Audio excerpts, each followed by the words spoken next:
Hey, it's Rod Yates. Welcome to Mastering Events, an Audience Republic podcast. Each episode, I'll be talking to some of the world's most accomplished event professionals to discover how they got where they are today, the lessons they've learned throughout that journey, and their insights around event marketing and maximizing ticket sales. My guest today is Justin Andrews, Director of Ticketing at Danny Wimmer Presents. Justin's ticketing resume is long and varied, having spent time at the Orange Bowl Committee, Live Nation, the Tampa Bay Lightning, and his current role at Danny Wimmer Presents. Danny Wimmer has a typically hectic summer schedule with some of North America's biggest festivals, such as Welcome to Rockville, Sonic Temple, Aftershock, Bourbon and Beyond, and Louder Than Life, to name just a few. Needless to say, Justin is very well versed in the art of coordinating high-demand onsales, which we talk about in this interview. We also talk about the challenges of changing ticketing strategy midway through an onsale, trends in sales cycles, best practices for selling early bird tickets, and the fact that at a time when many festivals are struggling, Danny Wimmer Presents are on track to have a record year, and we look at what they're getting right. But we started by talking about the first ticket that Justin ever bought. I don't know if it was the first ticket I ever bought, but it's the one I remember. I'm a big country music fan, so back when I was in college, I was a frequent buyer of the country mega ticket and the Live Nation lawns in those days. So I lived in South Florida going to college, and I remember buying that lawn pass every year so I could go to a few country shows every year in West Palm Beach. And any artists in particular stick out? You know, back then, I would say the biggest artists that stuck out were like a Jason Aldean or a Luke Bryan. Those were always kind of the can't miss parties. Okay. Always tried to make it to those. And did it put something in your mind that this is an industry I want to be involved with, whether it's in ticketing or whether it's something somewhere else? You know, I was going to school for sport management, and my goal was to work in sports. You know, at the time I was getting my MBA, particularly in sport management, so I knew I wanted to be in the industry. You know, at that point I hadn't really narrowed down on what events, right? Like I just thought I was going to work in sports. I had a lot to learn about, you know, what is what, but I definitely knew I wanted to be, you know, in the industry somehow. All right. So then what is the path into where you are now? How does that path go? Yeah. So, you know, whenever I was living in South Florida at the time and I was getting my MBA, part of the program requirement I had was working full time in the industry while you were going to school. And at the time, there was a paid assistantship position that opened up for the Orange Bowl committee, working the Orange Bowl, and it happened to be in ticketing. It was not my goal to start in ticketing. It was a foot in the door of the industry, and also it was paid, which at that point in your life, finding an internship or an assistantship in general that was paid was a big deal. So it was definitely, you know, it wasn't the planned thing, but it was a first kind of step in and something that made sense for me to do, both financially and just honestly from a industry level, being able to work major bowl games and potentially a national championship game in Florida. Nice. But then music comes into your life in a bigger way. Yeah. So how I transitioned into the music side was immediately after that assistantship position ended. I was hired for what is now Amalie Arena. Back then it was the Tampa Bay Times Forum and the Tampa Bay Lightning as an event ticket coordinator on the concert side, right? So I got to work in the arena, but specifically on events and concerts, anything that was not hockey related that came through the building. When you look at your resume or your CV, you see all the parts of ticketing you've been involved with, and they're everything from customer service to overseeing will call to, you know, a whole array of jobs in the ticketing. How do you reckon having that breadth of experience informed the way that you operate today? Did it give you an understanding or an insights into the various sections of ticketing that have helped you in your role now? Yeah, no, absolutely. You know, throughout my career, I've never kind of shied away from taking on different types of events, whether it was a sporting event or a traditional concert or festival. Every event kind of brings its own challenges, and I think a lot of times in our industry, somebody does find a niche of like a particular industry, whether it's just an interest level of music or sports, and they really stay down that path. But customer behavior and people changed, but they're all kind of looking for the same thing. At the end of the day, they're looking to enjoy whatever product it is that they're coming to buy a ticket for. And having my experience kind of expand beyond what is a football game or what is a concert or a family show is definitely brought a lot of learnings to me. Did you receive any advice around ticketing, particularly in those early days, or did you have a mentor, someone who passed on a lot of advice that still sticks true for you today? Yeah, I wouldn't say I had like a mentor early on in the ticketing space per se, but I would, say that one thing that always sticks out with me with my first interview for that assistantship position was being asked why ticketing, and just me telling him I was just a foot in the door, and then him telling me that that's what he said when he got in, and now here he is 20 years later, still in the same industry. So it's not necessarily like a living your dream story per se, but I think it is a story that sticks with me because you don't always know at 18, 19 what you're going to be good at. But I found a niche of something that my personality type fit and something that is really important in the industry. Yeah, nice. So we are, as we're talking, it's sort of the tail end of March. So we're kind of starting to head into a really busy period for you. I'm sure they're all busy, but summer in particular with, you look at some of the festivals you got coming up, from Welcome to Rockville to Aftershock to Bourbon and Beyond to Sonic Temple, some of America's biggest festivals. Does each festival require a different ticketing strategy, even if the market that they're appealing to is similar?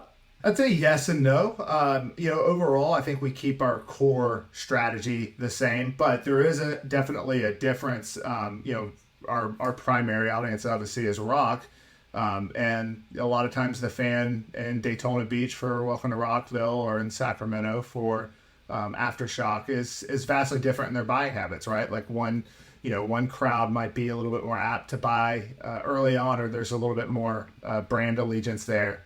So you really focus a lot more on the early bird and the lineup part of things. And then, one crowd might be a little bit more late buying. Maybe the fan is a little bit different depending on where they are, whether it's in the Ohio Valley or on the East or West Coast. So there is a little bit of a different strategy maybe in how things are priced, because the economics might be different in each market, even though the core fan might be the same in terms of what they what they're interested in. And some destinations are a little bit easier to travel to. You mentioned Welcome to Rockville. A lot of people like to travel to the beach in Florida, and that's one where you can market a little bit more outside of that and kind of adjust maybe travel package approach versus really focusing on the local market. So in terms of those differences, I mean, what are the data points that you pay the most attention to when you're looking at each festival? And how have you even got that data? What have been the best ways to get that data?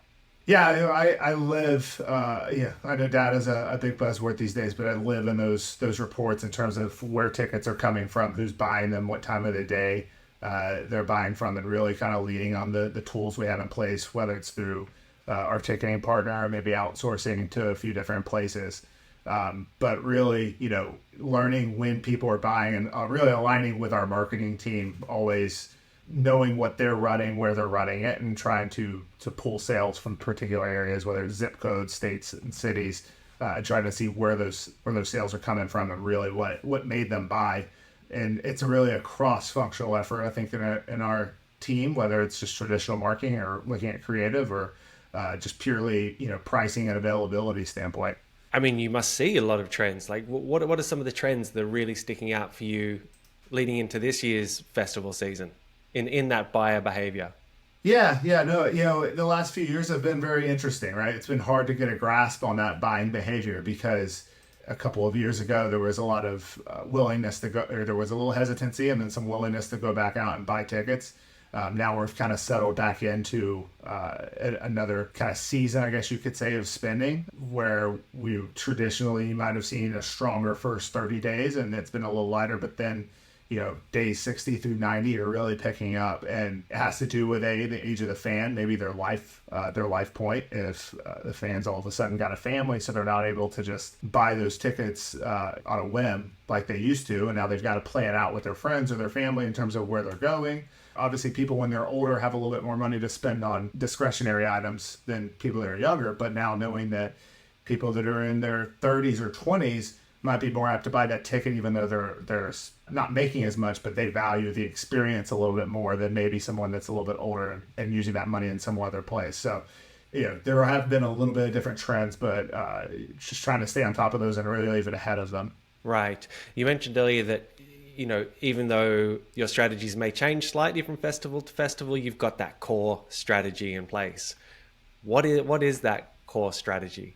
The simplest way, I think, to explain what I deem our strategy is just really having a consistent model to what we do in terms of how things look on the front end for a customer, keeping things simple, making the naming easy. I always go by if I was hit by a bus, could somebody step in and pick up right where I left off, whether it's on the back end or reporting and planning, or whether it's on the front end for the fan, right? Like for us in DWP and anywhere else, I think it's important to have a look, right? You want fans to know that it's your event based on what they're seeing. And honestly, ticketing is one of those things where nobody thinks about it if it's going well. You're not going to get a pat on the back. It's just an expected thing but it goes well. But we see too many times where things do go wrong and there's not a plan in place. So really kind of over preparing up front, making sure you have every detail covered. It's not sexy, but it's really just kind of making sure all of your ducks are in a row and just, making sure your plan's in place.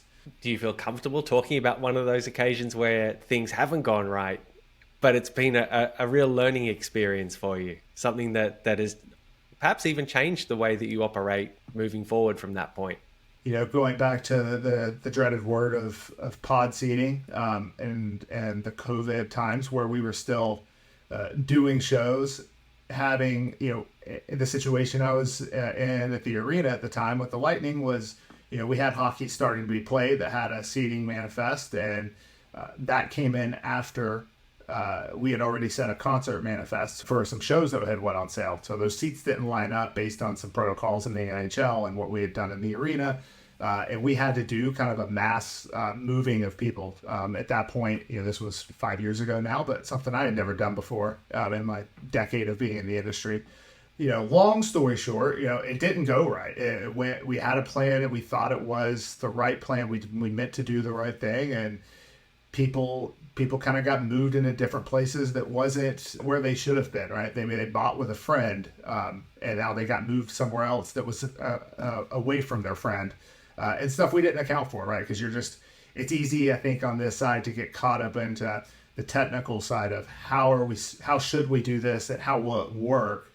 But then on the opposite end, forgetting that there's somebody that just because they're not sitting directly next to each other, they still bought to be within arm's reach of someone else and really not being in that position to see it. So, you kind of initially shift into like, you can't go back and fix what happened, but you can account for how you can make it right? So it's outreach, it's getting ahead of it, it's really communication and having a place on with the ground. And at that point, being on the venue side, communicating that to the promoter, letting them know that their fans are just as important as anyone else that comes into the venue, and then just trying to execute. It was that particular instance, it was a rough stretch. It was one that kind of kicked us a little bit, but looking back on it, you just kind of go, "Ooh, we got through that." Right. And is that something that is a lesson that you've taken through to today? Like, communication seems really important. Communication is definitely important, especially whether it's internally across different departments and how it touches each person, whether it's just knowing how many people are expected to walk through the gates that day, or where people are coming from, and externally too, making sure that you're thinking through the buying process for a fan, specifically if you're doing something out of the norm, or something they may not be used to, or you're launching something new, and you're really kind of communicating that to the fan like you're the one on the other end, because it's something I've been reminding myself a lot is like, it's easy to think through everything on this side because I'm living in it every day. Frankly, I don't buy a lot of tickets anymore, but I make sure that they're on sale for people that are buying tickets. So, right. And even going out and clicking on other events, other festivals, other concerts, and kind of going through the buy process and seeing what you do and don't like. That's what I was going to ask. If you do ever try and buy tickets from yourself, just for the sake of actually going through that process to see how it would be for a fan. Yeah, I absolutely do. I'm always going and looking at how programs might be named, how things might be listed in terms of how they're priced. I'm comparing ticketing fees, right? Like looking at different how fees are listed on different because that does affect how people buy too, and it's obviously a very sensitive subject these days. And also just on the ground, if I get a chance to go to a festival, really paying attention to the gates and the scanning operations, because it's not all just about the advanced process of ticketing. There is an on-site part of it too, where there's a box office involved and what kind of lines are there and how they're set up. So yeah, it's definitely something that I try to keep an eye on when I'm out and about. I do want to talk to you about that on-ground experience, but before we get to that, I'm really interested in terms of timelines. Like, when do you start working on a ticketing strategy for a festival? And like, what's the process from that point to arriving at that strategy? Are you able to break that down for me? Yeah, no, it starts, I think, more than a year out. It's March, like you said, it's March 2024, and we've already started the process of pricing out and getting prepared for 2025 festivals, even though we haven't gotten through our first 2024 event of the year. So I'd say it's a 12-month process, but it's really, I'd probably say more of like a 14-month process.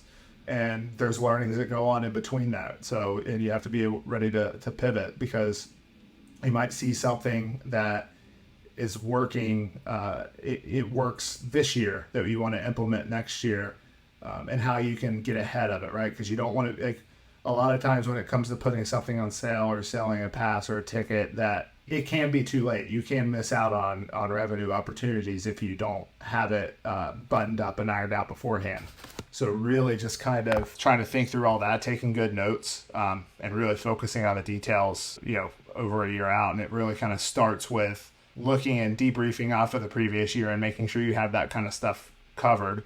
And then also starting to have meetings with the different stakeholders. Again, like I'd say 13, 14 months out, and working on the pricing is the first part.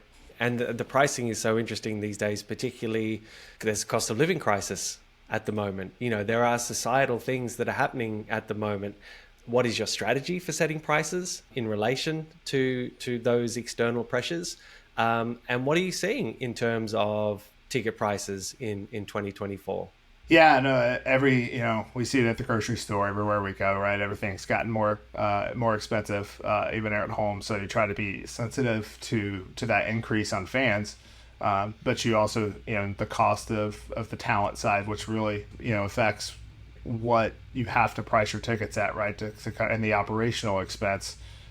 If I go down the street to the lumber store, I know that, lumber costs more. It doesn't really change either on the festival side, right? The tents and structures and all of that stuff has gone up. So really looking at the expenses and getting it right early on, and trying to, back into that in terms of what prices are, but also being sensitive that, like, you can't just, we're a luxury item, right? Going to an event is not something that people have to do. So it's really important to keep that in mind. If somebody needs to buy food and water, like, they're gonna buy that first. So trying to stay even and not try to gouge anybody. Really, it's important not to do that, because they're the only reasons we're putting on the events, but covering our expenses at the same time. So it's really a gradual thing. If we can hold prices the same somewhere, or we don't think we should, we won't do it. And we do try to keep that in the fan in mind, and particularly the service charge, right? Keeping that fair, not trying to really take that up to a point where it becomes a factor in someone buying. Has there ever been an occasion where you've realized that perhaps the ticket price has been set too high? Yeah, well, we've been in that situation where maybe we realized that we might have outpriced it a little bit. not necessarily out of the gate, but down the road, if sales are going strong and you're trying to take advantage of that momentum and really set the market, right? It's not even about trying to grow a profit margin per se, but also, there's a whole other side to the industry in the secondary market, and you really want to make sure that prices are fair for fans, because if you price something too low, then all of a sudden someone else is controlling that price in other areas that you can't touch and you can't really get involved in. So yes, it has happened. On the festival side, I think that it's really hard to go back. So you really have to get it right from the beginning, and you have to be methodical about it. And we are methodical in terms of when we go up our prices. It's not just an automatic switch. There is a discussion of if things are ready to go to the next price level or not. And then, on the traditional concert side or the sports side, dynamic pricing has really played a big part in that, where you can go up or down at any time. Yeah. Well, I was going to, you mentioned that you'll work with marketing in terms of sorting out your strategy. And, I was curious about how much collaboration there is amongst the departments in Danny Wimmer, from marketing and event operations to ensure that things like pricing strategies are correct and that everything is aligned for that on sale. How much collaboration is there within Danny Wimmer? There's a lot. It's a lot of collaboration across the board. Specifically for me, I find ticketing to be like an interesting mix of sitting. At Danny Wimmer Presents, I sit within the marketing department, right? So I live in that world, but I also work a lot with the operations team. Camping is a big part of most of our festivals. Parking is a big part of it. That all kind of feeds into the operations world. Getting everything set up on site is all kind of within the operations world, and that's not just with ticketing, but it's every department. Getting ready for an on sale, it's maybe a month-long process in terms of aligning on everything, getting all of the information right from the operations team and the marketing team, making sure it's crafted in the right way. And then, for me, really kind of getting information from both sides and making sure that, like you said, there's communication going on all of the time. And there's a lot of collaborative documents that we share and we all work on and stay on top of each other for. Right. Once you get to that point where it's time for the on sale, and you've got a lot of high demand events going on sale for this, this summer period, what are the best practices for managing the on sale of a high demand event beyond just being organized?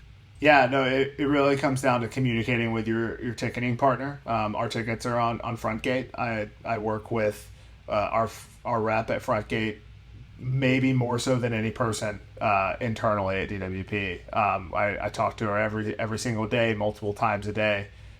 When it comes to an on sale, it's there's a lot of back and forth in terms of making sure every penny is correct. That way that when you're settling out an event 8 months, 12 months down the road, like everything is right. And there's also just what kind of expectations there is on the on sale, right? So if you do have to put in some other measures to make sure that on sale goes seamless, you have everything in place. And that comes down to knowing what the lineup is going to be, knowing if there is a particular artist that's going to generate a lot of attention, working with the marketing team on the timing, like whether you're going to announce it 2 days in advance so people have time to get prepared, and you might be looking at how many people are lined up to come on the site, or whether you're just going to spontaneously announce it and know that it's going to be a little bit slower of a build, but people are still going to be coming to your site in waves. It's that part, communication definitely is a big part of there, and just a pure understanding and just a little bit of industry knowledge too, right? And knowing what trends you're seeing across the board. I mean, is there such a thing as a best practice for that announcement? Whether it's 2 days in advance, whether it's you're just going to do it not spontaneously, obviously, but perhaps from the fan perspective, spontaneously. Is there something that tends to work more often than not? Yeah, I think we've toyed around with multiple options. Personally, I think that traditional model of announcing something's coming, giving people 2 days to get their whether their finances or their friends in order, and then really getting to see, how many people are engaging with it and giving them that time to get ready. I think that has been probably the most successful in terms of what we've seen, because it does give people time to, like I said, get ready for something and not just be they can plan out. And I think planning is big for people when it comes to making a purchase or being ready and just kind of generating that excitement. You mentioned that you'll be talking to that front gate rep perhaps several times a day. Is that how regularly you're monitoring sales? Are you just constantly monitoring the sales after an on sale? Yeah, so for an on sale period, I am monitoring sales all day. Throughout the weekend, if we go, for that first week, the first day you go on sale, it's every 15 minutes, every 30 minutes, every hour. It really is. It's still a big process there, and it's something where if I'm, out with my family on a Saturday, but we went on sale on Friday, it's something I may not be looking at my phone constantly on, but I know where we're at all times. Right. Okay. Is there what benchmarks do you have? Do you set for yourself? Like after the first weekend, we want to be at this many percent of sales. After the first week, this is the percentage of sales. Do you have those kind of benchmarks that will tell you whether things are on track? Yeah, no, we've been really good about measuring our historical data and knowing where we started at certain points. Everything from the first day to the first week to the first month, and then every maybe 30 days after that, and knowing how we finished. So we do set those benchmarks. And going back to the earlier question in terms of how different festivals kind of and their fans buy, knowing what those have seen in the past, right? Knowing that maybe one festival is a little bit more of an early buying crowd, so you need to be at what that first day or first week. If you're not at a certain number, you kind of can estimate where you are, which is, it's important to know that, because not just from the expectations in terms of how to get the site ready, but our passes are RFID wristbands. So you don't want to be wasteful. You want to make sure you get your order right. So there is a physical item component to it, and you need to make sure you plan appropriately. So, being able to forecast out what those sales are going to be based on how they've done in the past, and also, what you're seeing daily this year, and comparing that to how they've been in the past is crucial. Yeah. Is there an example of an occasion where you've had to change your strategy mid-on sale because sales aren't perhaps quite where you want them? Yeah, one of the best examples of when we've had to change strategy is the music world and festivals, particularly when you have 100 artists on stage. You are subject to cancellations or things coming up for a band that you aren't accepting or you aren't expecting. Unfortunately, we have had multiple times where a major artist either pulls off for an unexpected reason or switches days, based on some routing or something going on with one of their band members. It's not planned. It's not something you want to do, but there's something, you kind of have two options at that point. Do you just kind of keep your head down and chug along and say, we're selling tickets, this is what it is, and whatever the fan brings up, we go? Or do you want to be a little bit more fan friendly and do something that might be a little bit more work on your end, but it's better for the fan, right? So we have had instances where we've allowed fans to switch days because they bought for a particular band on a Saturday, or if somebody had to switch, we've pivoted a little bit during that on sale cycle, knowing that it might be a little bit of a short-term loss, but it's a long-term gain in terms of building that loyalty. How quickly can you turn the ship around? There are so many moving parts to what you do. How quickly can you get them all aligned to go, right, we're pivoting? I would say that depends on the complexity of what we're doing. There's definitely some more complex items that I would say would probably take me a week or two to turn around or get ready, but I might be forced to get it ready a little bit quicker. But there's some things you can do pretty quickly, right? You can right the ship by announcing something. It goes. I hate to just be general with communication, but sometimes just communicating that we're working on something or we hear you, and then just giving the team time to operationally get an order on the back end, and then launching it, and then seeing that what you said you were going to do and you fulfilled that promise is really kind of all it takes. Right. Okay. I was talking to someone in ticketing down in Australia, and they were talking about the fact that what they're finding at the moment is that their on sale periods are longer now than what they have been in the past, and they've had to run their marketing for longer throughout that period. What are you seeing in terms of sales cycles? Are you seeing that longer sales cycles, shorter sales cycles, or are the sales cycles the same as they've been in the past? Are there any kind of trends that you're seeing working at the moment in that regard? Yeah, I think I would agree with that. I've been with Danny Wimmer Presents for 3 years, and our sales cycles have gotten longer in that time. Prior to that, especially on the traditional concert side, I think they were always a little bit, shorter, maybe like 4 or 5 months. Now we look at it in terms of if we don't have 6 months to sale, we're really behind. We like to get our festivals on an early bird right after the festival, so we really want to be on sale 365 days a year. We've seen really strong early bird sales for all of our festivals, which says a lot whenever you're able to get people to buy passes without having seen a lineup.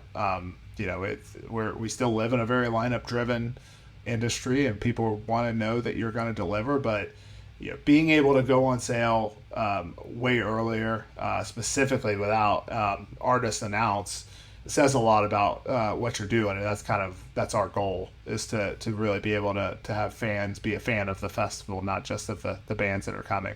Right. And obviously that can be really effective for people who have been at the festival that year and they're still high on the event and they want to go next year. Do you still make those early bird packages available to people who are perhaps not there, but they were just looking on socials and seeing what was happening, and so they weren't able to get there this year? But what are you finding, that there are any particular things that are really effective for getting those early bird packages out the door, again, for people that weren't at the festival this year? Yeah, I think, our social media team is great on site about really putting out some engaging content that fans, even if they weren't able to make it for whatever reason, are able to see and experience and feel like they can't let it happen again for whatever reason, or they want to be there again. So we have gone on sale with stuff just specifically at the festival and then slowly released it afterwards. We've also just put it all out, a couple of weeks after a festival or the week after a festival to everyone, and not really limited it. We'll do some exclusive pre-sales for maybe some of our Uber VIP programs, because those people, they've been there, they've had experiences, and you want to make sure they can keep coming and have some loyalty there. But in general, we really do just try to do a big announce, make it big, and make it available for everybody to come back. Right. And does data tell you how many ticketing tiers is the right number of ticketing tiers? Obviously GA, VIP, etc. But do you get a sense of how many different price options is too many different price options before it starts getting confusing for fans? Yeah, no, we've really been looking into that. We've had some festivals where maybe in the past we thought we had too many, so we dialed it back based on maybe we didn't get to a particular tier because of the way sales went, right? So there's really no point of having that many. We also have learned that having a ticketing tier specifically for the week of a festival or the day of a festival, and really being able to pivot that week, knowing how sales are trending, because an extra $10 every ticket adds up when you do the math. So yes, there's a simplicity I've learned that is helpful for fans to not be overwhelmed with what they're looking at, but there's also a benefit in showing them that there's an ability to buy early and be in a better situation than waiting too long. But you will offer a tier for day of sale. I guess that makes sense, right? That's just people who turn up on the day and hope to get a ticket at the box office. Yeah, we've really kind of last year on a few of our festivals we had week of pricing, where we were really able to try to push people to buy before they got there. As a box office guy, I love when people buy early because it's less will call, and when there's less will call, it's a better experience for everybody at the box office. I've worked festivals where you might have 10,000 people come in to will call, and there's just no amount of preparation. You're always going to be limited by size, right? So you just do the best you can. Right. There's a lot of talk about festival ticket sales slowing. People look at Coachella, for example, and there's been a lot of talk around that. What are you seeing across the festival landscape in terms of ticket sales? Looking at our 2024 festivals, they're all doing really well. We're on pace to have a record year again. I've been here for 3 festival seasons going into my 4th, and I can honestly say that the numbers have gotten stronger each year, which is a good sign. Specifically on our rock festivals, where there's not a lot of people putting on those festivals, and just knowing that there's still room to grow. We're looking. Our first 2 festivals in May will definitely be more people than we had last year. They're going to be bigger and better than ever. What's the secret? Every festival wants to know. I would say we really pride ourselves on just having operational excellence, right? Like you can't control everything. For Welcome to Rockville, there's we had weather situation a few years ago where we lost out on a couple of days due to weather. You can't control that. We've lost headliners, but having that consistent, like when people come to a DWP festival, they know what they're going to get. They know it's going to be clean. They know they're going to be safe. They know they're going to get quality time and experience. And and honestly, if they say something, they're heard, right? We'll make changes. We have daily meetings where we go over what happened the day before, what's happening that day, and just having the mentality of we don't have to wait until the next year. We can get it right that day, so that fans are coming back. The fans that are coming back, they can look around and say, oh, I didn't like this that happened yesterday, but it's fixed today, or even in the same day. And then also just the mentality of there's thousands of single day buyers that come to every single one of our festivals, that an opportunity for them to come to multiple days the following year. So, in treating each festival site like, each day it's a new crowd. Don't just think of it as the same 40,000 people coming each day. Like there is a new batch of people that's coming for the first time, and they're not going to be back the next day, or maybe you can get them to come back. So really, like that, having that operational excellence side is a really big key component for us, because it's the one thing we really know we can control. That idea of 3-day tickets or single-day tickets, what's your strategy for when the single-day tickets will become available as opposed to the 3-day tickets? Yeah, we always put up our single-day tickets with the lineup announced. We have not ventured into further down the road single-day ticket sales at ours. It really is. We've been consistent with when we announce the lineup, that's when our single-day tickets come out, because we're trying to take advantage of the fact that that people, they see the artist, they see what day they're going to be there, and really giving them the opportunity to buy early. Affordability, like we talked about, is something that's really important. And while ticket prices have gone up, we do have layaway plans where we really want to try to make things as most affordable to people, no matter what their income situation is, as possible. So if giving someone that's going to buy a single day pass the ability to put $10 down and have 5 or 6 months to pay it off is the way to get them. We don't want to pigeonhole them into having to wait too long, and maybe even giving them a chance to say, I'll find this person somewhere else, right? You really want them to come see them at our festival and not go somewhere else to see them. Have you seen an uptick in payment plans? We have a lot of people that take advantage of our payment plans. It does vary by genre. Bourbon and Beyond obviously is a different festival than Louder Than Life or Aftershock or Welcome to Rockville. But our rock festivals, 3 out of every 4 people use our payment plan. So it's very important to give them those options to make those payment installments versus just taking a lot out at one time. Wow, that's huge. And I was speaking to someone in ticketing in the UK last week, and they were talking about payment plans, and they were saying that in particular Gen Z take up of payment plans has really gone up. Do you see, do you break down the generation demographic for things such as payment plans, just to get an indication of, which demographic is really taking them up more than any other? I do a lot of tracking, a lot of reporting on payment plans in terms of when are people paying, because defaults are a big risk for us when we do payment plans. But And also just, when people are buying, like whether it's for the early bird period or the lineup announce, or at some point do they not take advantage of it, and then what that down payment methodology is. It's the best. But no, honestly, I've not dove into the demographic level of that yet. But it's very interesting concept and something I'm probably going to take back with me now. But I will say that that doesn't shock me at all, because I feel like the Afterpay market is probably bigger more in the Gen Z side of things. Absolutely. Justin, just last couple of things. I know one of the things that you're very interested in and conscious of with ticketing is, looking for ways to innovate and improve the ticketing process. What's the most recent innovation or improvement that you've made to the ticketing process for Danny Wimmer Presents? One of the things off the top of my head is just simply like diving into the naming of how we have our tickets on the front end, right? And making it easier for fans to understand. I know that when I started, I inherited some ticket namings that were confusing for people. That's a very simple thing that could be done, but the technology side is definitely the biggest potential, right? Like there's a lot of, whether it's using RFID more, going to more of a mobile ticket option, and how fans have their tickets and use their tickets is something we're always looking at and trying to evaluate.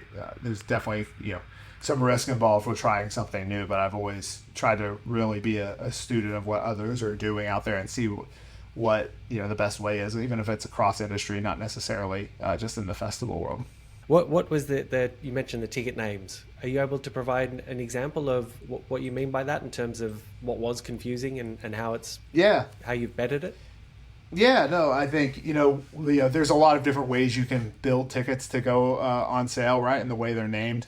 The particular instance I was talking about was we had all of our single day passes in like one event, right? So it would be a Thursday single day pass, but it was called Thursday GA plus VIP. Makes sense to you, right? Like you're looking at Thursday GA and VIP, but that simple plus sign to the average fan might make them think they're buying VIP when they buy a GA ticket. So just changing that to where single day GA lives in its own world, single day VIP lives in its own world. It should be simple. It isn't always. I've gone to different sites for other events and saw things, and I know if I'm confused, then somebody that's not living in ticketing every day would be there. So it's a big long way around to say, like, putting yourself in the fans' shoes and what can make that buying process easier for them, right? Like, take the thinking out of it. You have to make a million decisions every day, deciding what you want to buy or what you're reading, and trying to figure out what it is should not be one of them. Right, that makes sense. In terms of that mobile ticketing, do you know what percentage of your audience uses the mobile ticketing option? So we don't do any mobile ticketing here. All of our passes, well, outside of some like kind of secondary things, like maybe like an early entry pass, or maybe like a lawn chair pass where somebody might be bringing a lawn chair into the festival. But all of our festivals are on RFID wristbands, so we don't have that here at DWP. But from the venue and concert world, it's in the 90 percentile now. As long as I've done mobile ticketing on an event where the average fan was over 65 years old, because it was like an Andrea Bocelli show, and you would think like they won't be able to figure it out, like they're older, but they did, and it went better than some expected. So it really, it's nice to not have to ask your spouse when you're leaving the house if you got the tickets, because they're already on your phone. That's it, absolutely. Urgency is something which I think is really interesting in terms of encouraging people to buy. How do you work with your marketing department what do you find are the best ways to create that urgency? We like to communicate to fans like where we are in terms of going to a next price level or something going up in price, right? Really communicate it, getting people excited, really building on that excitement. Welcome to Rockville and Sonic Temple passes will start shipping to fans like in the next day or two. So not just saying, not just treating passes shipping as a part of it, just getting people excited and using that to generate more sales, because people see that passes are starting to go out. It becomes real, and the fans will start showing off that they received the wristbands, and you kind of have some grassroots on that. So really, letting the marketing team know where we stand in terms of ticket sales, so that if we're getting low on something and we need to tell people they need to buy now or they're going to lose out, or aligning on when specific items like fulfillment is happening. That's really interesting about the passes going out because as you just mentioned that, I myself felt like, oh, if I didn't have a pass but I saw people starting to get their passes, that would really be a trigger for me, I think. Do you actually see that as a big moment?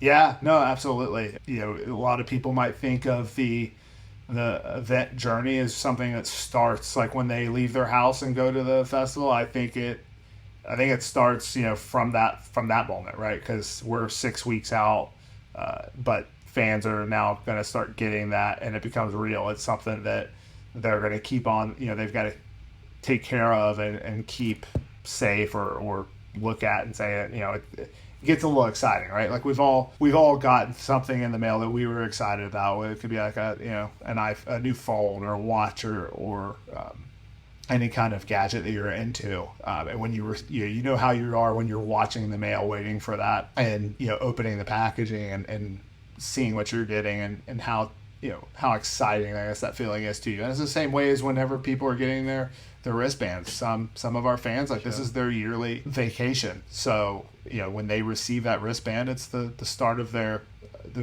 experience. Absolutely. Just quickly on the on-ground operations and your role in those on-ground operations, what do you think is like, what do you get right when it comes to ingress? Like what are some of the things that you've done just to make that whole process easier, not only for the fan but also for you and your staff? And one of the big things we've done that's made my life a lot easier on our side is we have a gate operations team at each site that really lives within my world, but is like the glue between ticketing and the gates. And so they'll coordinate with security in terms of things that are happening there, but they'll also they're knowledgeable about RFID and ticketing, so they can communicate back to us things they're seeing, so we can make adjustments real time, whether it's an information thing or whether it's just something with tech wise, right, that we need to coordinate with our ticket or with our front gate on. So the gate operations team has really been crucial for us. It's great to have consistency with people, because they start to understand, going back to like just your processes, having like your standard practices that you do at every festival, no matter where it is or which kind of market it is, right? They've also been great for the fans. You have somebody that lives and breathes that world all day for the festival time, and they're watching, they're making sure the signage is correct, because if the signage isn't there, the fan won't know what to do.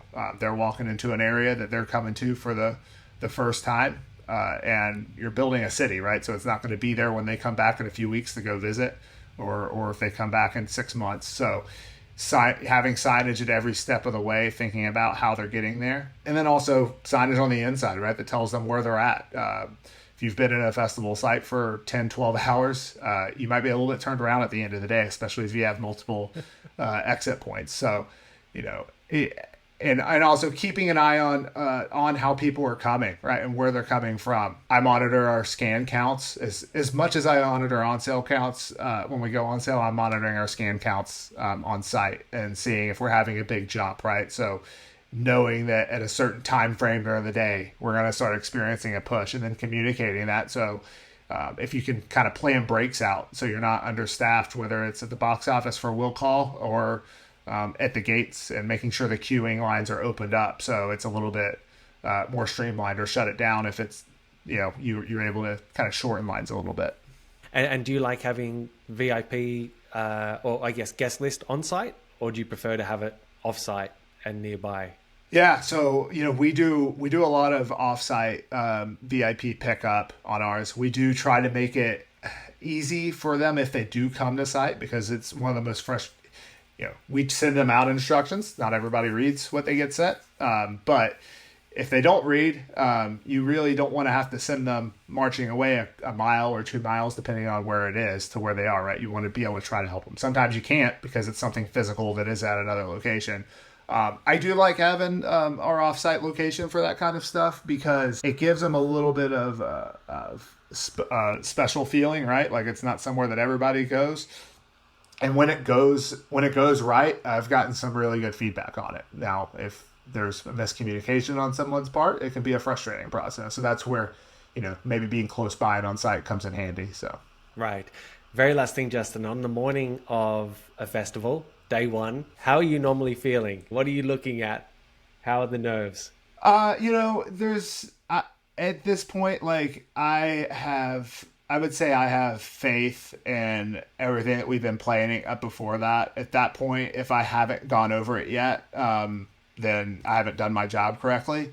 I'd say it is very chaotic on the first day of a festival. Not only do you have fans arriving for the first time, sometimes you have not sometimes, every time you have people that are working the festival that are showing up for the first time, and trying to make sure that your staff gets where they're supposed to get, gets to where they're supposed to be on time, is crucial. So, I'm up early on show days. It's gonna be a long day, but I'm up early because I don't want to get beat by my staff there. So I try to be there so I'm seen as being ready for them, because if not, they won't know what to do. So that part, having to rely on other people to get there on time when they're not as invested in it 365 days like you is, that probably gives me some nerves sometimes, because maybe it's a little bit of a control nature, but it definitely adds a little bit. But in terms of the actual functionality of it and the gates opening, it's exciting to see. But I would say it's more of an excitement level than a nerves level, because we've tested things so much that I feel pretty confident in what we're doing there. And there must be immense satisfaction as well, seeing the queues start to form and people start to write and know that you've played a part in this. It is. I try to every event day, whether it's Thursday, Friday, Saturday, or Sunday, I do go out to the main gates and stand right there and watch people scan. I usually stand alongside our ticketing partner who's watching, the scanners and making sure that everything looks right on the back end and on the server. I watch everybody scan in. It's fun to see people run across and hopefully not fall, but it's exciting to watch people be excited, because to bring it full circle, you work on it all year round, so it's very easy to get lost in what you work on versus like the idea of what you're working on is someone else's fun. Nice one. Justin, thanks so much for your time. Really appreciate it. It's been great to chat. Yeah, no, I really appreciate it. Thanks again for inviting me on. It's really been great talking to you.